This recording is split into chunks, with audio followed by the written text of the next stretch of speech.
Job updates Kishore N M ಚಾನಲ್ಗೆ ಸ್ವಾಗತ ಸುಸ್ವಾಗತ ಅಂತ ಹೇಳ್ತಾ ಸೊ ಫ್ರೆಂಡ್ಸ್ ಏನಪ್ಪಾ ಅಂತಂದ್ರೆ RBI ರಿಸರ್ವ್ ಬ್ಯಾಂಕ್ ಆಫ್ ಇಂಡಿಯಾದಲ್ಲಿ ಅಸಿಸ್ಟೆಂಟ್ ಜಾಬ್ಗೆ ಕಾಲ್ಫರ್ಮ್ ಮಾಡಿದ್ದಾರೆ ಓಕೆನಾ. ಸೊ ನಮ್ಮ ಚಾನಲಲ್ಲಿ ಏನಪ್ಪಾ ಅಂತಂದ್ರೆ ಲೇಟೆಸ್ಟ್ ಆಗಿ ಬಂದಂತಹ ಜಾಬ್ ಅಪ್ಡೇಟ್ಸ್ಗಳನ್ನ ನಾವು ಡೈಲಿಯಾಗಿ ಅಪ್ಡೇಟ್ನ ನಿಮ್ಗೆ ಕೊಡ್ತಾ ಹೋಗ್ತೀವಿ. ಸೊ ಎಲ್ರು ಎಕ್ಸಾಮ್ನ ಪ್ರಿಪೇರ್ ಆಗ್ರಿ ಅಂತ ಹೇಳ್ತಾ ಆಲ್ ದ ಬೆಸ್ಟ್ ಅಂತ ಹೇಳ್ತಾ ಸೊ ನಮ್ಮ ಚಾನಲ್ಗೆ ಸಬ್ಸ್ಕ್ರೈಬ್ ಮಾಡ್ಕೊಳ್ಳಿ, ಡೈಲಿ ಬರೋಂಥ ಜಾಬ್ ಅಪ್ಡೇಟ್ಸ್ನ ನೋಟ್ ಮಾಡ್ಕೊಳ್ಳಿ, ಅಪ್ಲೈ ಮಾಡ್ಕೊಳ್ಳಿ, ಜಾಬ್ನ ನೀವು ಪಡ್ಕೊಳ್ಳಿ ಅಂತ ಹೇಳ್ತಾ so welcome to our YouTube channel Kishore N M. Okay so guys ಏನಪ್ಪಾ ಅಂತಂದ್ರೆ ನಾನು ಜಾಸ್ತಿ ಏನು ಟೈಮ್ ತಗೊಳಲ್ಲ. ಫಸ್ಟ್ ಒಂದು ಎಕ್ಸಾಮ್ನಿಗೆ ಸೊ ಬೇಸಿಕ್ಸ್ ಆಗಿ ಏನು ಯೋಚನೆ ಮಾಡ್ತಾರ ಅಂತ ಟಾಪಿಕ್ನ ನಾನು ತಿಳಿಸ್ಕೊಡ್ತೀನಿ.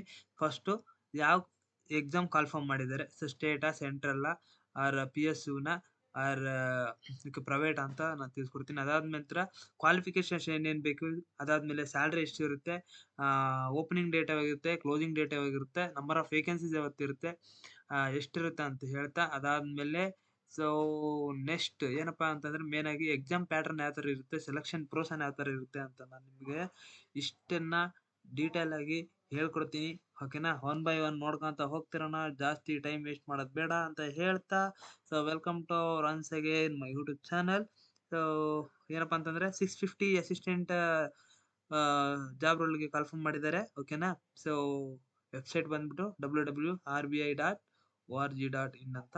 ಸೊ ಇದ್ರಲ್ಲಿ ಏನಪ್ಪಾ ಅಂತಂದ್ರೆ ನಿಮ್ಗೆ ಎಲ್ಲಾ ರೀತಿಯಾದಂತ ಕೆರಿಯರ್ ಪೋರ್ಟಲ್ ಅಲ್ಲಿ ಸರ್ಚ್ ಮಾಡಿದ್ರೆ ಓಪನ್ ಆಗುತ್ತೆ. ಕ್ಯಾಂಡಿಡೇಟ್ ಎಲಿಜಿಬಿಲಿಟಿ ಕ್ರೈಟೀರಿಯಾ ಕೇಳಿದಾನೆ, ಯಾವ ತರಪ್ಪ ಏನಪ್ಪಾ ಅಂತ ಹೇಳ್ತಾ ಸೊ ಫಸ್ಟ್ ಸ್ಟಾರ್ಟ್ ಮಾಡೋಣ. C first important dates note ಮಾಡ್ಕೊಳ್ಳಿ.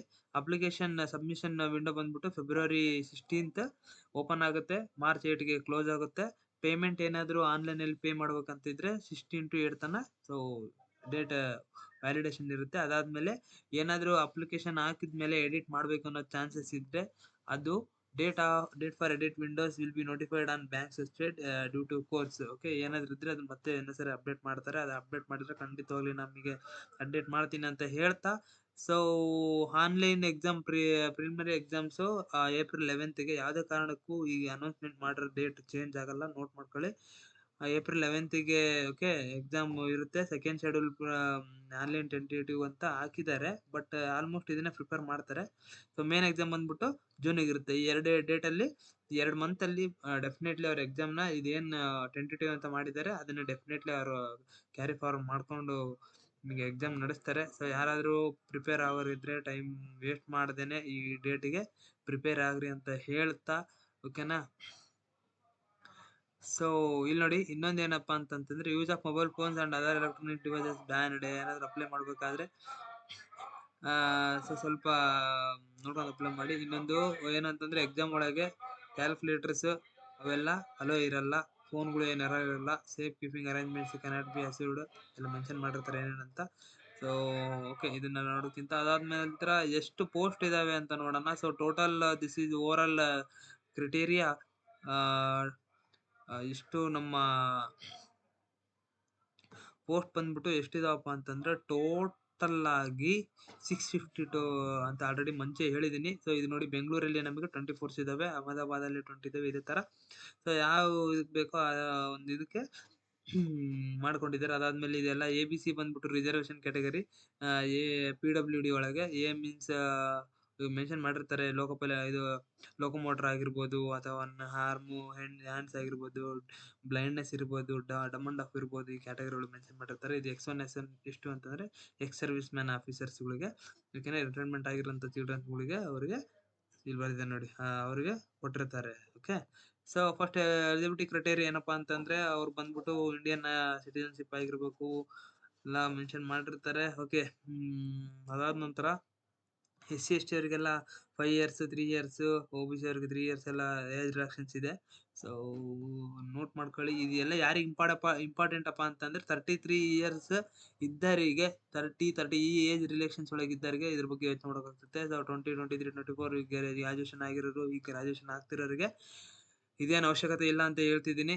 ಎಜುಕೇಶನ್ ಕ್ವಾಲಿಫಿಕೇಶನ್ ಎಕ್ಸ್ಪೀರಿಯನ್ಸ್ ಏನ್ ಬೇಕಪ್ಪ ಅಂತಂತಂದ್ರೆ ಸಿ ಇದು ಬಂದ್ಬಿಟ್ಟು total over all C G P ಡಿಗ್ರಿಯಲ್ಲಿ ಇಷ್ಟಿಷ್ಟು ಪರ್ಸೆಂಟೇಜ್ ಆವ್ರೇಜ್ಗೆ ಇಷ್ಟಿರಬೇಕು ಅಂತ. ಓಕೆನಾ. ಅದಾದ ನಂತರ ನೋಡಿ ಎಕ್ಸಾಮಿನೇಷನ್ ಪ್ರಿಲಿಮಿನರಿ ಎಕ್ಸಾಮಿನೇಷನ್ ಏನಿರುತ್ತಪ್ಪ ಅಂತಂದ್ರೆ ಮಲ್ಟಿಪಲ್ ಚಾಯ್ಸ್ ಇರುತ್ತೆ. ಅದು ಯಾವುದೇ ಥರದಂತಹ ಬರೆಯೋದಲ್ಲ, ಟಿಕ್ಕಿಂಗ್ ಇರುತ್ತೆ. Okay. CBT, English language, numerical ability, reasoning ability, 30 ಮಾರ್ಕ್ಸಿಗೆ 20 minutes ಈ ಥರ ಟೈಮ್ ಡ್ಯೂರೇಷನ್ ಒಳಗೆ ಎಕ್ಸಾಮ್ನ ಕಂಡಕ್ಟ್ ಮಾಡಬೇಕು. ಟೋಟಲ್ 100 ಮಾರ್ಕ್ಸ್ ಇರುತ್ತೆ. ಅದಾದ ನಂತರ ಮೇನ್ ಎಕ್ಸಾಮ್ ಮಲ್ಟಿಪಲ್ ಚಾಯ್ಸ್. ಇದು ಕೂಡ ಮಲ್ಟಿಪಲ್ ಚಾಯ್ಸ್, ಯಾರೇ ಬರೆಯೋ ಅಂಥದ್ದು ಏನಿರಲ್ಲ, ತಲೆ ಕೆಡಿಸ್ಕೋಬೇಡಿ. ಅದಾದಮೇಲೆ ಇಲ್ಲೇನು ಮೆನ್ಷನ್ ಮಾಡಿದಾರಲ್ಲ 200 ಮಾರ್ಕ್ಸಿಗೆ ಇಷ್ಟು ನೀವನ್ನ ಪ್ರಾಕ್ಟೀಸ್ ಮಾಡ್ಬೇಕಾಗ್ತದೆ. ಓದ್ಬೇಕಾದ್ರೂ ಅಷ್ಟೇ test, reasoning, English language, numerical ability, general awareness, computer knowledge ಇದ್ರ ಬಗ್ಗೆ ಸ್ವಲ್ಪ ಕಾನ್ಸಂಟ್ರೇಷನ್ ಮಾಡಿ ಅಂತ ಹೇಳ್ತಾ ಏನಾದರೂ ಹೆಚ್ಚಿನ ಮಾಹಿತಿ ಫುಲ್ PDF ಬೇಕು ಅಂತಂದ್ರೆ ಕಮೆಂಟ್ ಬಾಕ್ಸಲ್ಲಿ ಕಮೆಂಟ್ ಹಾಕಿ, ನಾನು ನಿಮಗೆ ಇದನ್ನ PDF ನ ಫುಲ್ ಡೌನ್ಲೋಡ್ ಮಾಡಿರೋದು ಕಳಿಸ್ಕೊಡ್ತೀನಿ. ಅದೇ ಥರ ಯಾವ ಥರ ಅಪ್ಲೈ ಮಾಡ್ಬೇಕು ಅನ್ನೋದು ಒಂದು ನನ್ನ ಕಡೆ ಒಂದು ಬ್ರೋಚರ್ ಇದೆ, ಅದು ನಿಮಗೆ ಹೇಳ್ಕೊಡ್ತೀನಿ ಯಾವ ಥರ ಅಪ್ಲೈ ಮಾಡ್ಬೇಕು ಅಂತ. ಸ್ಟೆಪ್ ಬೈ ಸ್ಟೆಪ್ ಡೀಟೇಲ್ ಆಗಿದೆ, ಅದನ್ನು ಬೇಕಂದ್ರೆ ಕಮೆಂಟ್ ಹಾಕಿ, ಸೊ ನಾನು ನಿನಗೆ ಹೇಳ್ಕೊಡ್ತೀನಿ. ಓಕೆನಾ. Selected candidates starting basic salary ಯಾವ ಥರ ಇರುತ್ತೆ ಅಂತ 29,000 ಇಂದ ಅಪ್ ಟು 58.5 ಅಂತನೂ ಇರುತ್ತೆ. ಓಕೆನಾ. ಹೌಸ್ ರೆಂಟ್ ಅಲೋಯನ್ಸ್ ನೋಡಿ, ಇದರಲ್ಲಿ ಏನಾಗುತ್ತಪ್ಪ ಅಂತಂದ್ರೆ so house rent allowance 50% paid from the ಅವ್ರ ಕಡೆಯಿಂದ ಕೊಡ್ತಾರೆ. Okay. Next east, west, north, south ಒಳಗೆ ಎಲ್ಲೆಲ್ಲಿ ಯಾವ ಥರ ಇದೆ ಅಂತ ಆಫೀಸ್ ಸೆಂಟರ್ಸ್.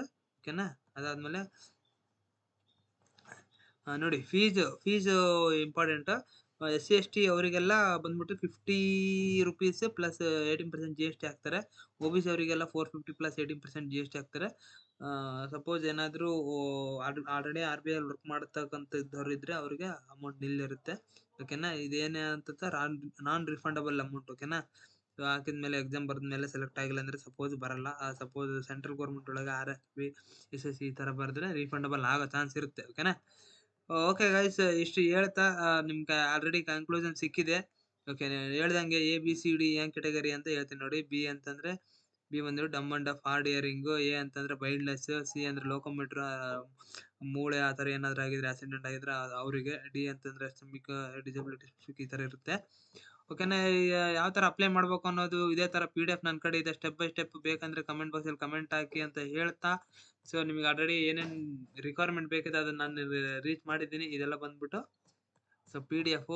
ಮೇನ್ ಆಗಿ ಇನ್ನೊಂದೇನಪ್ಪ ಅಂತಂದ್ರೆ ಅಪ್ಲೈ ಮಾಡ್ಬೇಕಾದ್ರೆ ಸೊ ನಿಮಗೆ ತಮ್ಮ ಸಿಗ್ನೇಚರ್ ಇರುತ್ತೆ, ಅದು ಎಷ್ಟು KB ಒಳಗಿರ್ಬೇಕು, ಎಷ್ಟು ಇದಿರಬೇಕು, ಫೋಟೋ ಕ್ವಾಲಿಟಿ ಏನಿರಬೇಕು, ಸೈಜ್ ಏನಿರ್ಬೇಕು ಅಂತ ಹಾಕಿದ್ದಾರೆ. ಅದಾದ್ಮೇಲೆ ಏನು ಮಾಡಬೇಕು ಏನು ಮಾಡಬಾರ್ದು ಅನ್ನೋದು ಇದೆ. ಸೊ ಓಕೆನಾ. So okay. ಮೇನ್ ಆಗಿ ಸ್ಯಾಲ್ರಿ ಎಷ್ಟಿರುತ್ತೆ ಅಂತ ಗೊತ್ತಾಯ್ತು. 28,000 ಚಿಲ್ಡ್ರೆ ಅಂದ್ರೆ 58,000 ಚಿಲ್ಡ್ರೆ ತನಕ ಸ್ಯಾಲ್ರಿ ಇರುತ್ತೆ.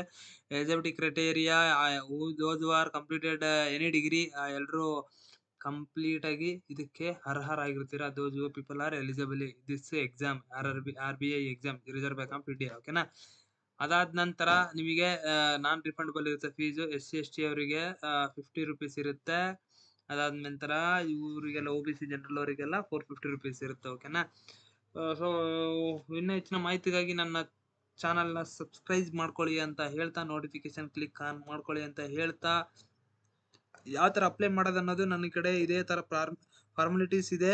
ಸ್ಟೆಪ್ ಬೈ ಸ್ಟೆಪ್ ಆಗಿ ಏನೇನು ಯಾವ ಥರ ರಿಜಿಸ್ಟರ್ ಮಾಡಬೇಕು, ಯಾವ ಥರ ಅಪ್ಲೈ ಮಾಡಬೇಕು, ಯಾವ ಥರ ಡಾಕ್ಯುಮೆಂಟ್ಸ್ನ ಹೇಳ್ಬೇಕು ಅನ್ನೋದು ಪ್ರತಿಯೊಂದು ಡೇಟಾ ಆ PDF ಅಲ್ಲಿ ಇದೆ. ನಿಮ್ಗೆ ಬೇಕಂದ್ರೆ ಕಮೆಂಟ್ ಬಾಕ್ಸಲ್ಲಿ ಹಾಕಿ ನಾನು ಲಿಂಕ್ ಕಳ್ಸ್ಕೊಡ್ತೀನಿ ಅಂತ ಹೇಳ್ತಾ, so thanks for watching my video ಅಂತ ಹೇಳ್ತಾ ನನ್ನ ವಿಡಿಯೋನ ಕಂಪ್ಲೀಟ್ ಮಾಡ್ತಾ ಇದ್ದೀನಿ.